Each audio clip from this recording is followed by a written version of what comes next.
Recibimos a la directora de Desarrollo Social de la Intendencia de Montevideo, Fabiana Goyeneche, a quien le agradecemos su presencia. Gracias por venir. Buen día. Buen día, gracias por la invitación.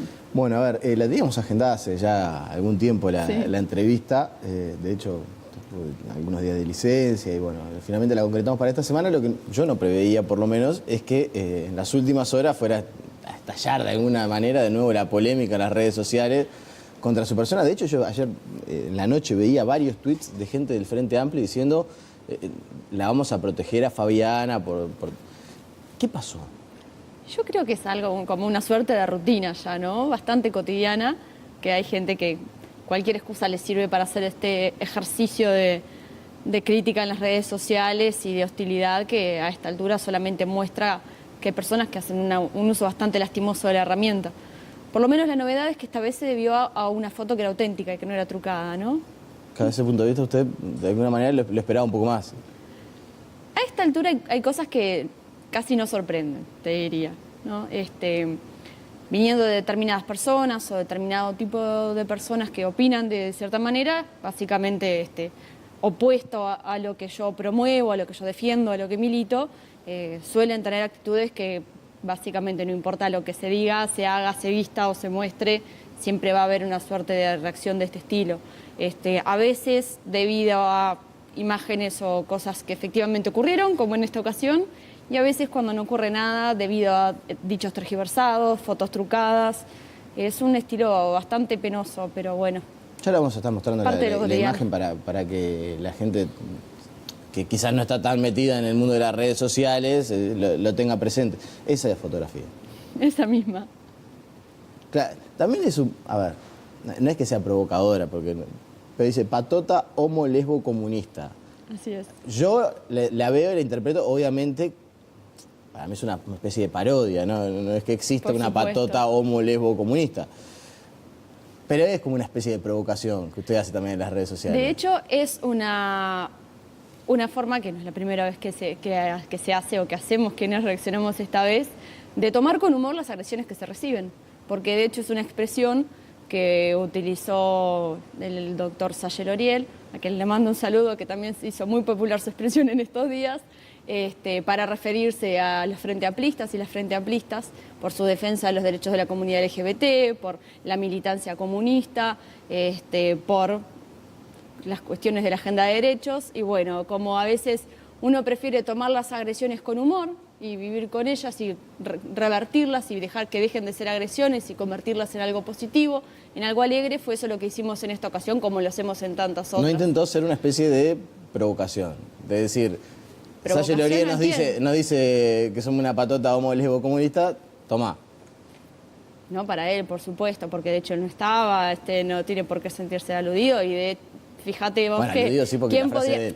Pero ¿quién podría sentirse agredido con esa expresión cuando de de alguna forma alude a la comunidad LGBT o a la gente de izquierda o a la gente comunista, y era la gente LGBT, la gente de izquierda y la gente comunista la que estaba haciendo la parodia con las remeras?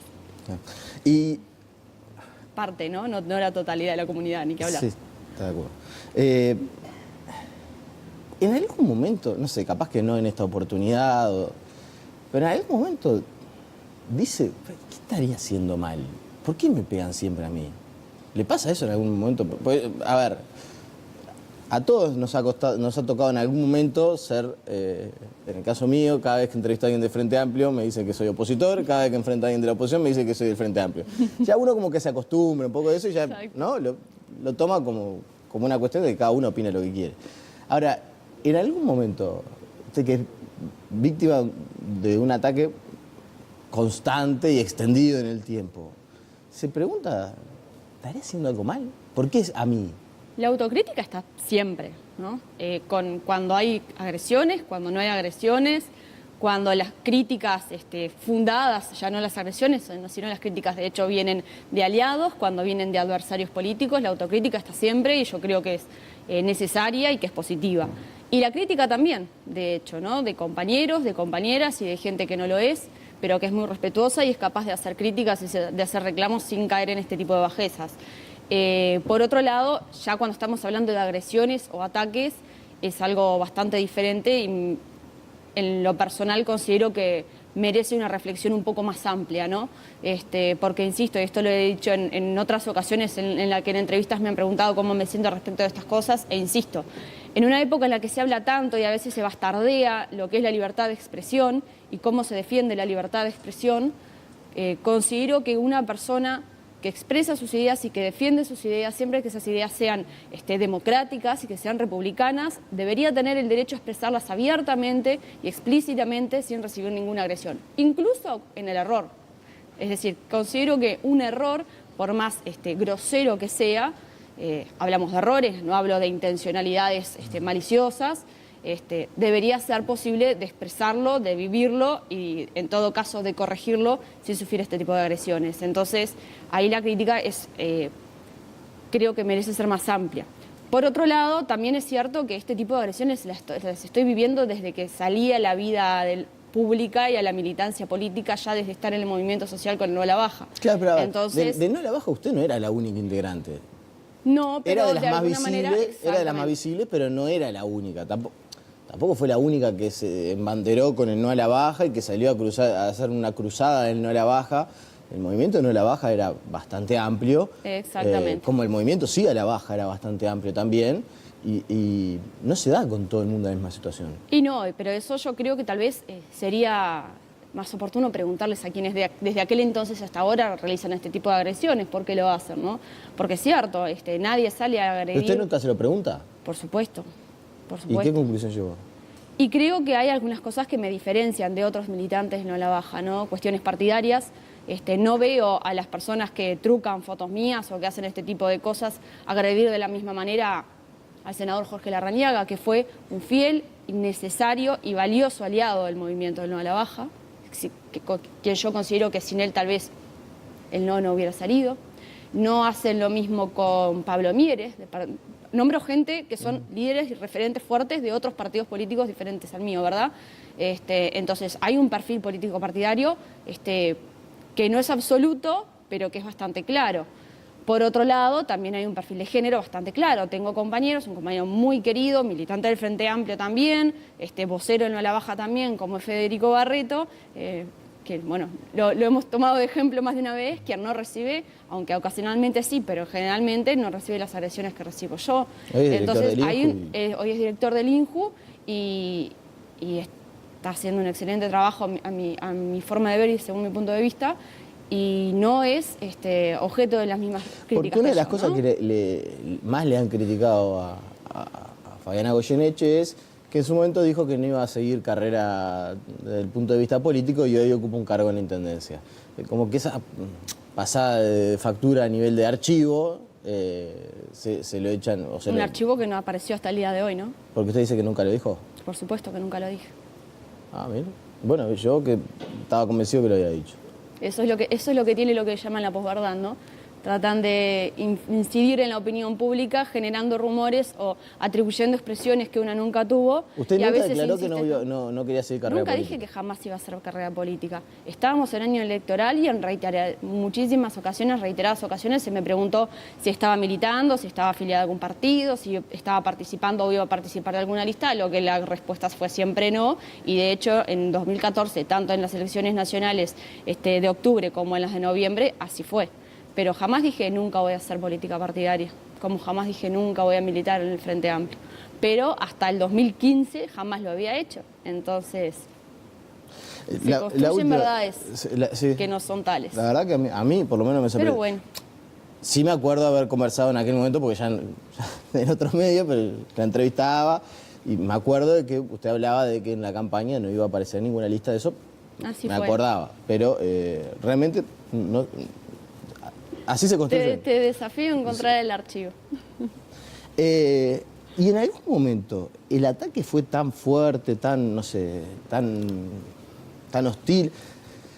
Uno, insisto que como que un poco se baña en aceite y todo resbala, ¿no? Pero en algún momento pensó en decir, bueno, no sé, cierro las redes, no las miro, no sé. No, es decir, hay una... O sea, llega un momento en el cual se vuelve angustiante el ataque. Angustiante no. Hubo un momento en el que lo consideré peligroso y realicé las denuncias policiales correspondientes, que fue de forma inmediatamente después del plebiscito. Por eso siempre insisto, cuando hoy en día se pregunta si es por el incurrir en la política partidaria o por mi cargo en la intendencia, nunca recibí agresiones tan fuertes, tan violentas y tan directas como inmediatamente luego del resultado del plebiscito. Por otro lado, la política en sentido amplio, ¿no? La militancia social, la política partidaria, no es o no debería de ser un concurso de popularidad. Uno a veces prioriza las ideas que está defendiendo frente a lo que la gente o parte de la gente pudiese llegar a opinar, como me ocurrió con el No a la Baja, que era un tema que hoy en día, como el resultado fue positivo para quienes militamos el no, se dice que fue una forma de escalar, etcétera, pero lo cierto es que cuando empezamos teníamos más del 70% de la opinión pública en contra. Entonces, cuando uno empieza a defender a favor de la baja, cuando alguien empieza a defender una idea en la que sabe que es tan minoritaria, y bueno, sabe que va a recibir críticas. Es cierto que tal vez nunca me imaginé que hubiera gente y que hubiera personas vinculadas incluso hasta la institucional que fuese capaz de tanta violencia, ¿no? Pero bueno, eso habla también de la sociedad en la que estamos viviendo.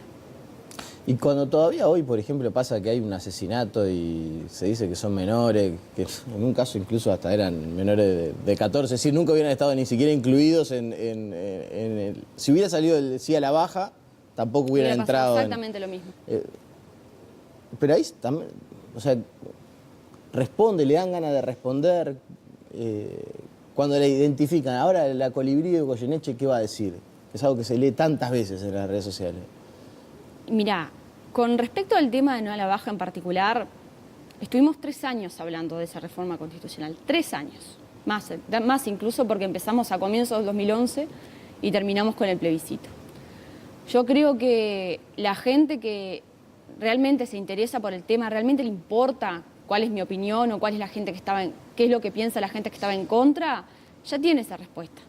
Entonces, o hay personas que en su momento no lo atendieron o no estaban tan interesadas, que perfectamente puede ocurrir y con esa gente siempre se puede dialogar, con todas las personas siempre podemos dialogar, o son personas que solamente quieren meter cizaña, como se dice, y buscar echar leña al fuego y tratar de generar esta reacción emocional, ¿no? Cuando uno no puede discutir y no puede contradecir hechos, no puede contradecir datos, no puede contradecir comparación de sistemas jurídicos, como no pudieron hasta el día de hoy derribar uno solo de los argumentos que se presentaron en las decenas de debates que ocurrieron durante esos años, muchos de esos televisados o en otros medios de comunicación, o sea que la gente hasta el día de hoy puede acceder a ellos.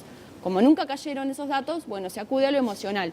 ¿Cómo se hace? Tratando de deslegitimar a la persona, ¿no? Porque es más fácil decir, esta persona es mala, esta persona es corrupta, esta persona es todo un montón de cosas que se dicen, que decir, esta persona presentó este dato y no es así. Esta persona mostró esta comparación y acá tenemos la prueba contraria, ¿no? Es bastante más fácil andar cizaña. Y ya que nos metimos en el tema del sí a la baja y el no a la baja, porque aparte fue un tema tan presente en la última campaña electoral que... Ahora, ¿cómo son las cosas, no? ¿Cómo pasan a veces esas discusiones? ¿No sienten que se ha avanzado poco en cuanto a... es verdad, cuando estuvo el plebiscito del sí a la baja, se puso el tema de la minoría infractora arriba de la mesa. Fue uno de los temas cruciales de la pasada campaña electoral, entre otros, pero fue uno de los temas cruciales de la pasada campaña electoral.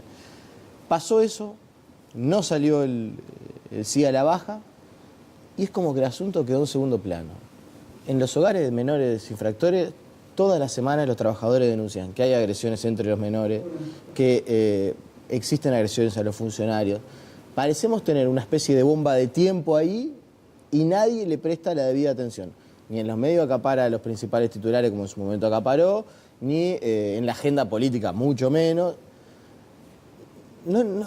Como persona que abrazó la campaña y no dice, ¿estamos fallando ahí?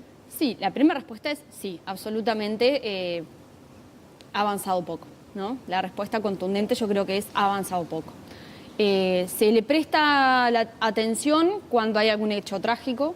Como vos bien decías hoy, se tergiversa, ¿no? Hay hechos cometidos por adolescentes de 14 y se trae a colación el plebiscito que era para menores de 16. También han ocurrido cosas que postulaba la reforma constitucional, como es descentralizar el INISA, que estaba propuesto, que fue el último estandarte de quienes defendían el sí a la baja, que era necesario descentralizar el centro de rehabilitación de menores, que en ese entonces se llamaba CIRPA, hoy en ISA, y que nuestra respuesta siempre fue, eso se puede hacer por ley, se puede hacer igual, lo importante luego es darle contenido, que los promotores del sí dijeron, nosotros tenemos un proyecto que le da contenido, pero no lo vamos a mostrar hasta que sea aprobada la reforma. Eso se hizo, hoy el INISA está descentralizado, pero del contenido muy poco se está hablando, ¿no? Vos señalabas con Natino que siguen ocurriendo muchos conflictos con los funcionarios, algunas cosas han mejorado, otras no. El sindicato viene teniendo una transformación bastante complicada, bastante compleja. Se están buscando soluciones desde la presidencia del INISA a problemas de infraestructura muy serios, soluciones que están llegando demasiado lento, que no muestran ¿Y no ser se siente un por poco completo las decepcionada en ese adecuadas. sentido? Y Porque estoy yo me muy imagino... preocupada, estoy muy preocupada. De hecho, lo conté cuando se votó la reforma del proceso penal, que se reformó el código del proceso de adultos y luego, casi simultáneamente, el código de la niñez y la adolescencia para tener adultos y adolescentes prácticamente al mismo proceso. Ahí fue como la gota que rebalsó el vaso en cuanto a que se extendió el tiempo en el que el adolescente puede y debe estar, de hecho, casi preceptivamente privado de libertad sin tener condena, sin que se haya probado aún que delinquió. En ese momento, únicamente el senador por Casa Grande, Rafael Paternain, suplente de Constanza Moreira, fue quien en el Parlamento se expresó en contra de lo que se estaba haciendo porque se estaba actuando una vez más en detrimento de los adolescentes y se estaba contradiciendo lo que se había promovido durante el no a la baja. Y en ese momento fue que personalmente consideré que era oportuno y que era necesario tomar medidas a la interna del Frente Amplio para poder trabajar en ese sentido con quienes yo identifico que siguen comprometidos al mismo nivel, con la misma fuerza, de la misma manera con este tema, y por eso adherí a Casagrande. Como por eso también me involucré en la coordinación de la unidad temática en la que está elaborando el programa hacia el próximo gobierno del Frente Amplio, en la unidad temática de infancia y adolescencia. O sea que la conclusión que voy a sacar, capaz es que es un poco antojadiza, usted me la corrige si es equivocada, salvo el sector Casa Grande, el Frente Amplio la decepcionó en cuanto a su política de reclusión de menores y sobre todo la actitud a nivel legislativo. No, creo que me dejó, y posiblemente a mucha gente, con ganas de más, por decirlo de alguna manera, ¿no? No es una decepción en el sentido de que se han hecho muchas cosas en muchos sentidos, pero creo que debió ser bastante más contundente en este. Se nos volvió la entrevista y no pudimos hablar nada de la gestión de la Intendencia, pero la última, la Intendencia está, el área de desarrollo social tiene ¿no? Es bastante amplia y tocan varios asuntos. Y hay un tema que a mí me interesa particularmente porque la polémica está siempre instalada acerca de cuál es el límite, ¿no? Las cuestiones de inclusión, de género. Hay veces que hay gente que dice no estamos pasando de correcto. No sé, por ejemplo, con el tema de la eliminación de la reina del carnaval y figura del carnaval. Eso nos genera también una especie de enfrentamiento. La pregunta concreta es, ¿no nos estamos pasando de la raya? ¿O es que el resto de los que no estamos en la militancia de estas cuestiones no nos damos cuenta de la importancia que tiene o del mensaje que lleva adelante, por ejemplo, que se elija reina del carnaval? En cuanto, la respuesta es no nos estamos pasando de la raya. ¿Por qué? En cuanto a las reinas de carnaval, como a tantos hechos que han hecho ruido, acá la Intendencia no está censurando nada, no está prohibiendo nada, no está restringiendo la expresión de nadie, pero decide, en momentos en los que tanto se cuestiona si se debe invertir tanto en políticas sociales, si el desarrollo social debe estar a nivel de las intendencias cuando está también a nivel del gobierno nacional, la Intendencia está diciendo, si la gente cada vez adhiere menos al concurso de reinas de carnaval, porque ya 7 centros comunales no se presentaron este año y cada vez hay menos participación. Entonces, si las personas no están participando, si votan, que se puede cambiar el nombre. ¿Por qué nosotros no debemos pensar en redestinar o redistribuir los aportes, el dinero que aportan los contribuyentes a la Intendencia de Montevideo en otro tipo de políticas y no en una que la gente no acompaña, los centros comunales cada vez acompañan menos y que además no está acorde a las políticas que la Intendencia está llevando adelante? Eso por el lado de las reinas. por el lado más amplio de la agenda de derechos, y bueno, tal vez la pregunta deberíamos hacérsela a las personas que están directamente afectadas o vulneradas en el sentido que nosotros estamos trabajando. Desde que empezamos esta administración, por ejemplo, iniciamos el trabajo con una nueva Secretaría de la Diversidad, en función de la cual, en conjunto con nuestra División de Salud y el Servicio de Atención a la Salud, que tiene las 24 policlínicas en Montevideo, hemos hecho un test inmediato y rápido de VIH a miles de montevideanos y montevideanas que hoy tienen su diagnóstico gracias a que el trabajo de la Secretaría de Diversidad y el Servicio de Atención a la Salud está facilitando y acercando el test de VIH a esas personas. Vamos a inaugurar a fines de febrero nuevamente, es decir, por primera vez, un servicio en la Policlínica Barrio Sur en que las personas afrodescendientes van a poder tener ahí análisis explícitos sobre enfermedades que tienen incidencia por etnia o raza. Es decir, las personas afro se pueden atender en cualquier policlínica de la Intendencia, cualquier persona usuaria de las policlínicas puede ir a la Policlínica de Barrio Sur, pero ahí van a tener personas profesionales explícitamente capacitados en esas cosas que hoy en día no acceden en otros lados. Es decir, hay personas que están viendo sus derechos vulnerados y que no están teniendo un acceso pleno como lo tenés vos y como lo tengo yo. Y en ese sentido estamos trabajando, no en detrimento de los demás, sino en beneficio de las personas que hasta el día de hoy parten de un lugar menos beneficioso, más perjudicial, más vulnerable y que por eso debemos ayudar a que lleguen al mismo lugar del que deberíamos partir todos y todas. Fabiana Goyeneche, agradecemos su presencia, la vamos a volver a invitar. Con gusto. Esperemos no para hablar tanto de ataques en las redes y esas cosas y hablar de... Para compartir buenas noticias. ¿Daniel Martínez es candidato, sí o no? Sí. ¿Por qué Daniel no? Martínez es candidato. ¿Por qué no? Esa sería su elección, si tuviera que... Es una de las posibles y considero que es positiva. El resto lo define el Congreso del Frente Amplio. Bueno, le agradecemos su presencia. La pausa y seguimos con mucha más noticia.